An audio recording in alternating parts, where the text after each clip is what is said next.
Hi everyone, welcome back to another video from Gaming Basic. In today's episode, I will be showing you how to download RummyCircle application on your iPhone. So without further ado, let's get started. First of all, make sure that your device is connected to a stable internet. Once it is, open your App Store. Go to the search box at the top of the screen and type in RummyCircle and search. RummyCircle is an online platform that offers Indian rummy games. It provides a platform where players can register, play various forms of rummy games, participate in tournaments, and even win cash prizes. Once you come across this application, tap on the Get button to start downloading RummyCircle on your iOS device. Wait for a couple of minutes and then your application should be ready to open up. So that is how you can easily download RummyCircle on iPhone. If you found the video to be helpful,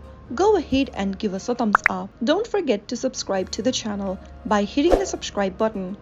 Also, press on the notification bell so that you'll never miss another upcoming upload from us. I will see you again in the next episode. Thank you for watching.